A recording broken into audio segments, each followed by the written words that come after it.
Ladies and gentlemen, boys and girls, children of all ages, here we are again, Hudson County View, live and uncut. I'm your host, a bona fide G and a certified stud. Nothing that comes out of my mouth is ever a dud. John R. Hitus, great to be back. So obviously, you guys are well aware that the big news this week was that Hoboken politico Frank Raia, a real estate developer, former mayoral candidate, former council candidate, was convicted of vote-by-mail fraud in connection to the 2013 municipal elections. At that time, he was running for council at large and was also pushing a vote referendum that would have loosened the city's rent control laws.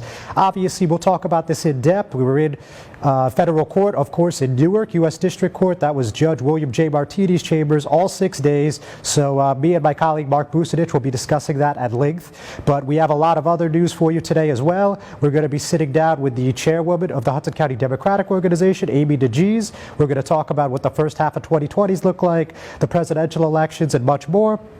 On top of that, of course, Jersey City's never boring either. The local employment and training program is in the midst of some controversy of their own.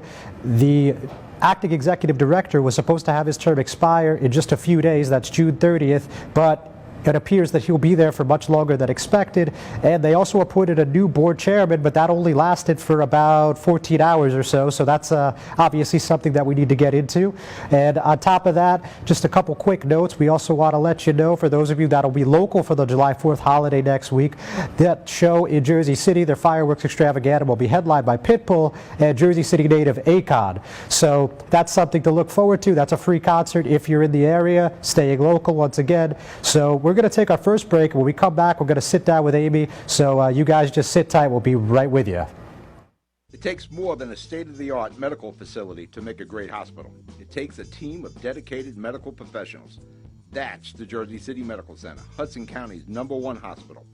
Medical teams consisting of New Jersey's top doctors, Magnet Award-winning nurses, and accomplished hospital associates, all committed to your good health. That's what you have at the Jersey City Medical Center. Make Hudson County's #1 hospital your first choice. Visit us on the web at barnabashealth.org. Burns Brothers Memorials, Monuments, and Markers, 787 Tunley Avenue, Jersey City. Hudson County's only monument maker, serving all faiths and cemeteries. Design, studio, and large inventory on site. Cemetery inscriptions and custom orders welcome. Burns Brothers Memorials, Monuments, and Markers, 787 Tunley Avenue, just south of Secaucus Road. Craftsmanship that will last for all eternity. Burns Brothers, Jersey City, Albert H. Hopper, North Arlington. Visit us on the net. All right, so as promised, here we are, Hudson County View, live and uncut. John R. Hitus, and now we're joined with the chair of the Hudson County Democratic Organization, Amy DeGise. Amy, thanks for coming on. God, thank you for having me. So I got a quick question for you. I hate to put you on the hot seat off the bat, but when your dad was on a couple months ago, he said I was the master of disaster. What do you think of that? That you are the master? Listen, I think that you are quite the opposite. I think that you play a very nice diplomat in what is like Hudson County politics. You ask good questions, you always keep it fair, and I think it gives people some very good talking points. So, okay. Yeah, I don't think disastrous. Well, I think he just forgot what I said in the intro, but... Oh, okay. True. So anyway, more substantive matters. So some housekeeping issues for the HCDO, for those that haven't been following along. Your executive director, Susan Rageb, will be departing for the Democratic National Committee, and you have a couple new hires. So tell us about these ladies, for those that may not be familiar with them. Yeah, so first off, I'm going to greatly miss Susan. She came into this, I think, knowing as much as I did about the position, and we just try to rock it every day. And she was always taking initiative and just really great at what she did, and it really helped me out, especially in the first year of kind of finding my grounding. I'm so proud that she's now being elevated to this national level. I told her I need a front row seat in Milwaukee. I'm going to walk around with a cheese hat as often as I can, and I think that that's a really good role for her. So looking at that vacancy, I needed like 6 people to do what this one energetic, ambitious young lady does. Rain Castiglio is the chief of staff for Nick Chevallari, But fun fact, I was her history teacher in high school. So I have known Rain for a while now, and I've got to see her grow and kind of blossom in this political world.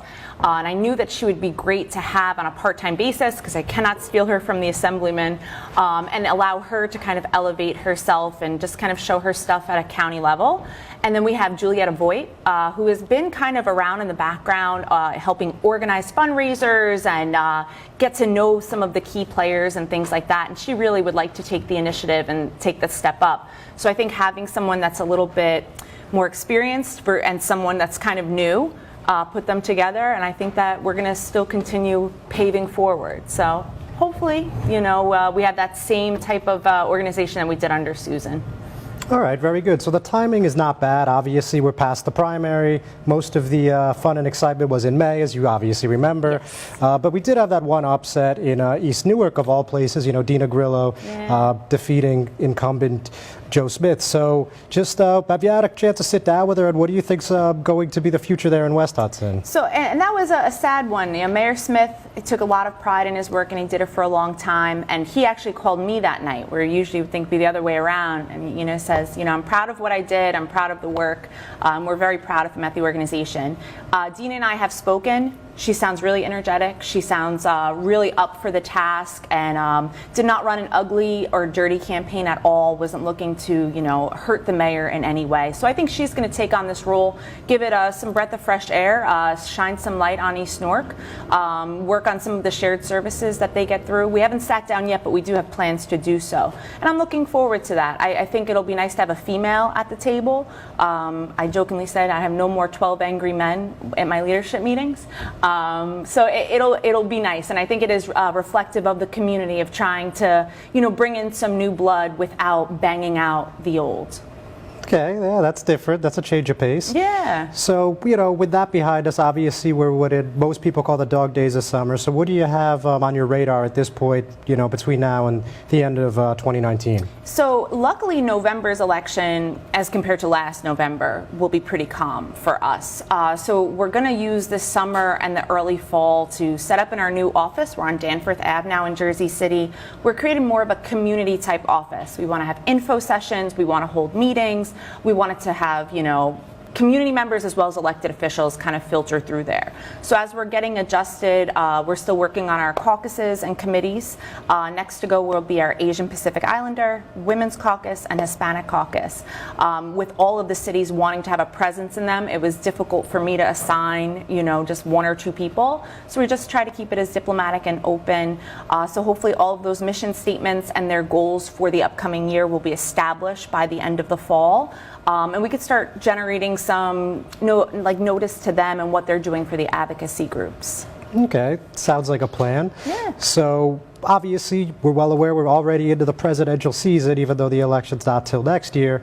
So just your thoughts on who you think's really got a shot, and if you're rooting for anyone at this point. Of course, the first debate was yesterday. Yeah, and it was fun to watch, but it just felt like a lot of people, a lot of similar ideas. I don't think anyone really broke off on their own just yet. But it's exciting to watch, and you hope that none of the candidates start to battle each other. They just stick to their plan, their platform, and start battling, Trump and the Republican Party, because we can't rip each other apart. Well, it looks like Cory Booker and Joe Biden have already had some little bit of back and forth going on. Yeah, they're definitely, trading some punches right there. But you hope that they just kind of stick to their message, because nobody wants this to seem like a negative campaign. In 2016, with all those Republicans in the race and people just kind of laughing and saying Donald Trump never had a shot, and then using the other guys as talking points, I feel like we're falling into that same trap, and we don't want to be seen as comical or not taking this seriously. I think all of the candidates are on the same page when it comes to social issues, but we're going to have to hammer out the economic issues, and I think that's what a lot of people are focusing on. That's where their vote goes. They're good with the social stuff, but how are you going to spend their tax money? So I want the candidates to stick to those points. I'm obviously a very big Cory Booker fan. I felt last night he was extremely passionate and came across really strong, as he always does. does. And I think that Jersey's a little bit different. And having Jersey in the White House has been a very, very long time. Yes. And I think he would be a great president. So I thought Elizabeth Warren did well as well. But I just see that word socialist, socialist, socialist coming out of Trump's mouth if she were to get the nomination. So I think that, we need to continue building the party and addressing some of the voter groups like the millennials that are coming out in stronger numbers. Typically, candidates would not go to a younger audiences; they would go to an older audience. And then, obviously, women of color are going to make up a huge voting bloc as well. So you need to make sure that their agenda items are being talked about often. So they want to fund your campaigns, they want to volunteer for you, and vote for you. So one more thing on the presidential. So earlier this week, Mayor Fulop was on Hot 97, and he said that Elizabeth Warren and Bernie Sanders were unelectable, and he thought Joe Biden was probably a little past his prime for this race. What did you think about those comments? I didn't think that. I think that you should probably stay on a more positive note than negative, even if you're not supporting a certain candidate. I disagree wholeheartedly with Joe Biden. Joe Biden has a huge following with younger people, despite his age.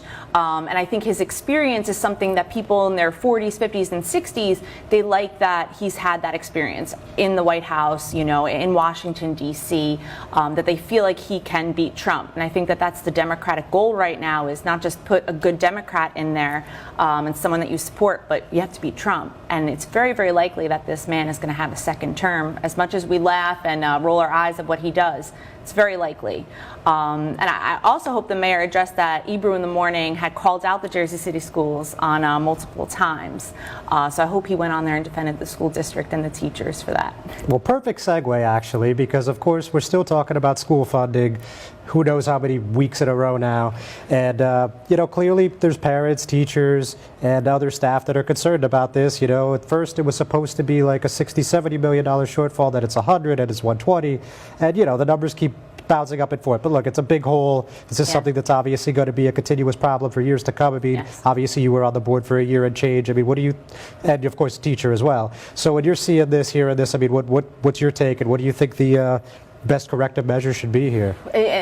They're really going to have to do some fancy play work with the money that they do have. Now, the state cuts we knew were coming down the line. They had rolled out a 5-year plan, so that should have been better prepared for with some shared services with the city or even the county.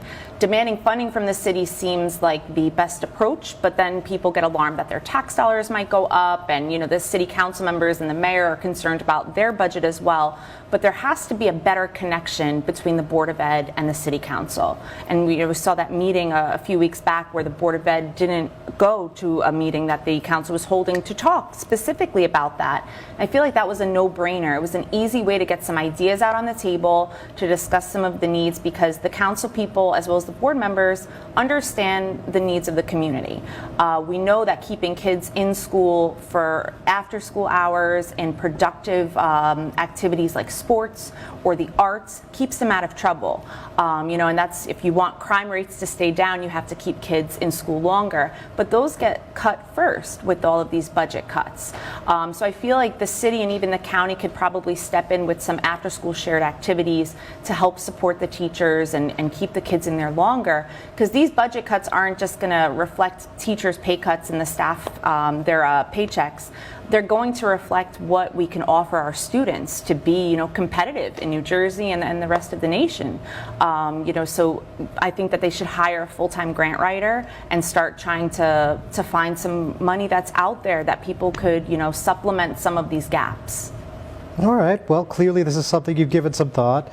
So on another local note, that the Board of Ed President, Sudan Thomas, is also the acting executive director of the Jersey City Employment and Training Program.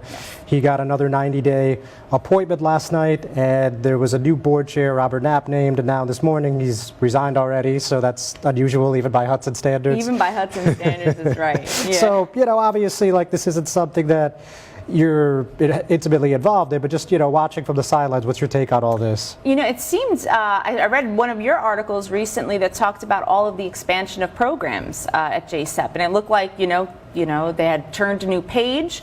There was, more resources serving more of the community, and it seemed really positive. So this kind of chaos right now makes you kind of take a double look. With Sudan, I feel like the Board of Ed might be, enough. And now he's being the acting director, but I know he's no longer on the board. I think having one less thing on his plate will allow him to kind of hit the ground running, or continue hitting the ground running as he's been doing to make all these connections. But I was actually going to call Bobby Knapp today and congratulate him. And it was a very small window. Yeah, I guess I should have got him early this morning. And I know he takes a lot of pride in things like that. He lives close by to me, and I see him walking to NJCU often because he still teaches classes.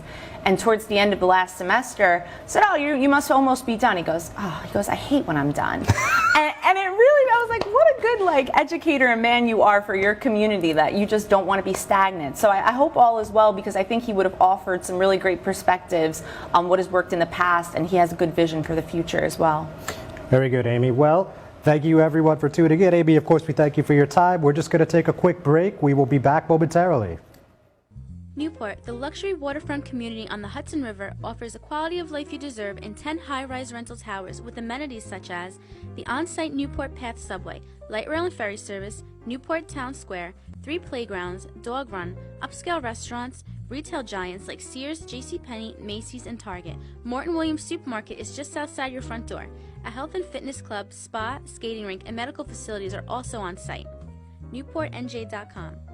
Enjoy the New York skyline from Newport Town Square. Manhattan is just one path stop away or quick ride through the Holland Tunnel. Nursery and private elementary schools all on site. 12-screen movie theater at the Newport Center Mall. Want to visit Newport? Stay at the Westin or Marriott Hotel. Go to NewportNJ.com for details. Newport has luxurious towers, great restaurants, shopping, New York skyline views, schools, playgrounds, a marina and yacht club, gym, spa, fine wine, fine living. It's incredible. It's you. NewportNJ.com. Newport, live like you want. The Jersey City Medical Center. You know it for its award-winning, life-saving ambulance service. It's also your health hub, with health and wellness locations staffed with certified professionals all through Hudson County. The Jersey City Medical Center, here to help you with your healthy, here when you need us the most. The Jersey City Medical Center. Visit us on the net to learn more.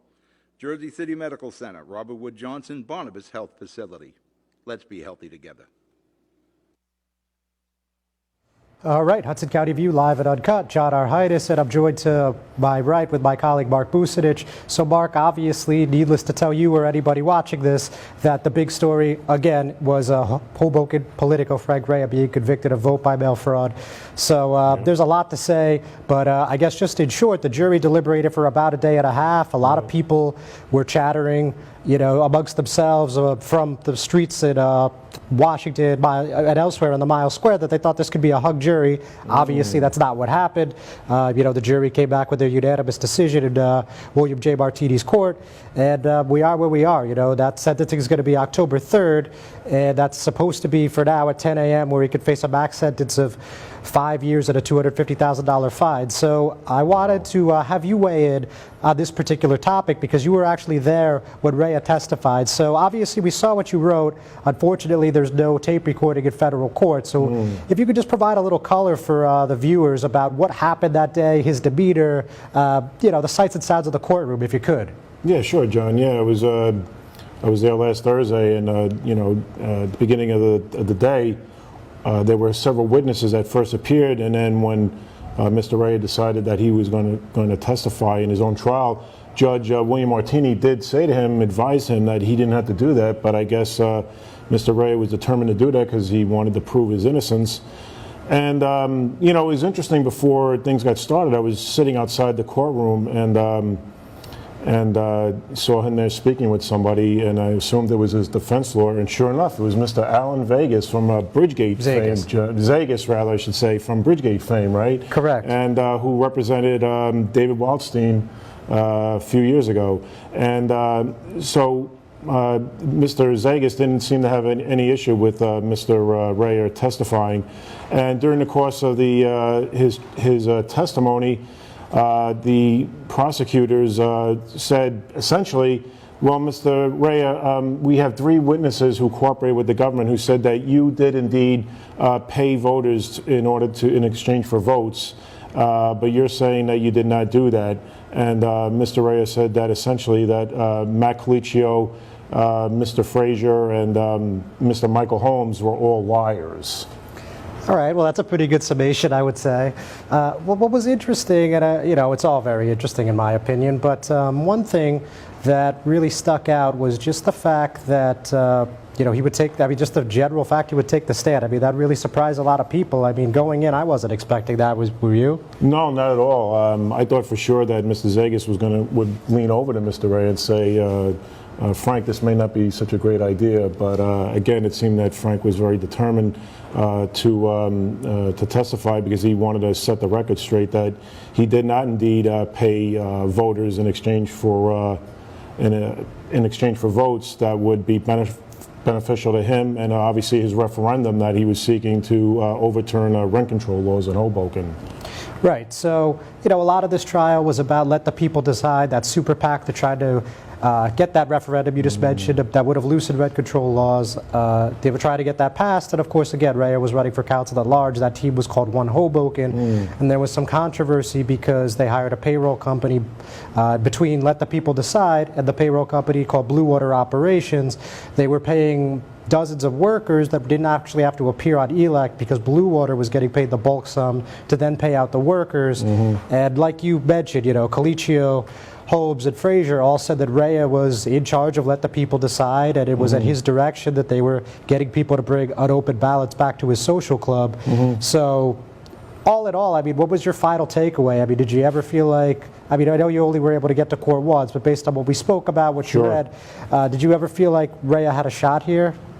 It seemed like I mean, I was impressed just with the evidence that the government was presenting during that day's worth of trial, John, and so it seemed pretty overwhelming considering the three witnesses that said that they were all, you have to think about like what was in it for them well, the argument was made rather that they weren't the ones who were real estate developers, and therefore, because Ray was claiming that they did this on their own, but they were not the ones who are real estate developers trying to overturn a referendum on loosening rent control rules. Right, and of course all three of those witnesses were cooperating with the government. Matt Colicchio is supposed to be sentenced in September, but we will see what we see. I mean, those dates are obviously subject to change. So we're going to jump again. We're just going to take a quick word from one of our sponsors. We'll be right back. Good Friend Self-Storage in North Bergen, New Jersey is a fully climate-controlled facility equipped with state-of-the-art security, packing supplies, a Refer a Friend program, and multiple loading docks convenient for commercial use. Located just off of Route 3 at 4301 Tunnelly Avenue, Route 1 and 9. Call 201-867-2444 or visit us on the web today. Good Friend Self-Storage. Let us be your good friend. Consumer Carpets, 3408 Kennedy Boulevard in the Jersey City Heights, your one-stop store for residential and commercial floor treatments, carpeting, linoleum, tiles, laminates, hardwood floors, area rugs, remnants, all major brands, all in stock. Free estimates, same-day installation. Consumer Carpets, it's savings, selection, installation. Credit cards and debit cards accepted. Financing available. Consumer Carpets, price to fit your budget, installation to fit your schedule. On the net at consumercarpets.com. Consumer Carpets, Jersey City, 201-792-2712. Panapinto Properties, Jersey City. Shaping the workplace with state-of-the-art office space and an address your company desires. Building residences that define your home environment. Adjacent to all modes of transportation. On-site parking available. The right address, the right lease. 201-521-9000 or visit on the web at panapintoproperties.com. Panapinto Properties, building Jersey City for everyone. All right, guys, so we're back. Hudson County View, live at Uncut. John Arhaitis with Mark Bucinich. So, guys, one thing that I think, before we move on to Jersey City, I think it's of note that U.S. Attorney Craig Carpenito talked about the verdict, and based on what he said, it appears like this investigation is ongoing, Mark. I mean, if you recall, he said today's verdict underscores this office's continued dedication to uncovering, investigating, and prosecuting acts of corruption at every level of New Jersey government. To me, that doesn't sound like an investigation that's completely wrapped up. But do you think that's a fair assessment? That sounds pretty fair to say, John. I mean, you have to wonder then, they're going to be looking Raia's trial focused on what he was doing in 2013, so now they're going to be going back and looking at what happened in 2015. that would be the logical conclusion. Of course, those were the ward council races, and you know, certainly there was quite a few vote by mails delivered in that race. We're not sure where that's going to go. And then, of course, there was a lot of vote by mails in 2017 as well. Now, certainly it's possible to submit vote by mails in a perfectly legal, permissible fashion, but you know, based on what the U.S. Attorney has uncovered to this point, it doesn't look like that was always the case. So, you know, we're going to see what we're going to see. I mean, Colicchio testified that he tape recorded Eduardo Gonzalez, who ran for 5th Ward Council in 2015, as well as Perry Bellafiore, who's a longtime Politico at Hoboken, and Freeholder Romano. Of course, we don't know what those tapes say. I mean, for all we know, they could be talking about the Mets game. They could be talking about a complicated vote-by-mail scheme, anything in between. I mean, we just don't know. So, I mean, it could have been a pocket dial. You know, so I mean, all options are on the table, but I mean, all indications at this moment is that this thing is far from finished. So, on that note, let's move on to Jersey City, Mark. So I know you've covered a lot with Sudan Thomas, mostly on the Board of Ed end. Sure. And actually, before we get into the employment and training, let me just quickly make mention that the Jersey City Together advocacy group had some people at the council meeting last night, and they were talking about potentially getting $16 million from the city to try to balance the budget, and so they could also keep their central office. So I know this is new to you, but just based on everything that you've covered regarding the school funding, which has been a lot, I mean, what's your take on this latest development? Well, I mean, it seems that New Jersey City Together has also been saying that that city should have been raising the school levy tax. It seems that they feel that they need to make other proposals so that it covers that $120 million impending funding gap because of the elimination of state aid adjustment cuts, that is. So it's interesting to hear that most recent proposal. Yeah, I mean, you know, just for clarification for our viewers, I mean, we haven't posted this story yet on our website, but there was no formal action from the council. They haven't introduced their budget yet. That's probably going to be at the July meeting, and they typically pass the budget by the end of the summer, so we'll see what we see. But the other thing that I wanted to mention in Jersey City, you obviously heard me speaking to Madam Chair DeGise about that, was Sudan now, as most people know, has been the acting director for the Employment and Training Program since January 7th, I believe that is. And he actually got a 90-day extension, which is interesting because he's applied to be the permanent executive director. Interesting. And on top of that, we also know that Bobby Knapp was appointed the chair last night, but you know, before you could even think about wishing a congratulations, as Amy noted, he's already resigned. So this is a situation that's a little odd, even by Hudson standards, and it just gets even odder. So, I mean, what's your take on this? Well, and he said that, I think in your article he was quoted as saying, John, that there needs to be some soul searching within the U.S., more or less. I may be paraphrasing, but I think he said there needs to be certain repairs, if I remember the exact quote. Did he elaborate to you as far as what he meant to that? That was obviously such a concern for him that it caused him to resign only 14 hours later. Correct. I mean, yeah, I mean, he said this organization is he basically said in shambles. I mean, he didn't use that word. He said it's in desperate need of repair. And, you know, who knows what could have happened between last night and this morning, but clearly something major had to have happened for him to take that stance. You know, they also appointed Stacey Flanagan, the Jersey City Director of Health and Human Services, as vice chair. So whether or not she'll end up being the new chair, again, you know, I'm not sure. We'll just have to wait. But this is interesting because this is all coming when Sudan and someone from the mayor's office has made the allegation that Governor McGreevey, who of course used to run the Employment and Training Program, misappropriated money. And of course McGreevey has said this is nonsense. He said this was a forensic auditing firm picked by hand-picked surrogates from Mayor Fulop. So where do you think it goes from here? Well, John, I just wanted to say there was another interesting quote that you had in your story, and that was from Ward F Councilman Jermaine Robinson, right? He seems to be a little bit displeased about the lack of a national search for a new executive director, and he seemed to be a little bit annoyed that Sudan Thomas is looking to fill that role. Yeah, I think that's safe to say. Clearly, some council members are not on the same page with Mr. Thomas, so we'll see where it goes. But on that, we're going to have to call it a day. Thanks for tuning in, everyone. Have a lovely holiday weekend. We'll talk to you soon.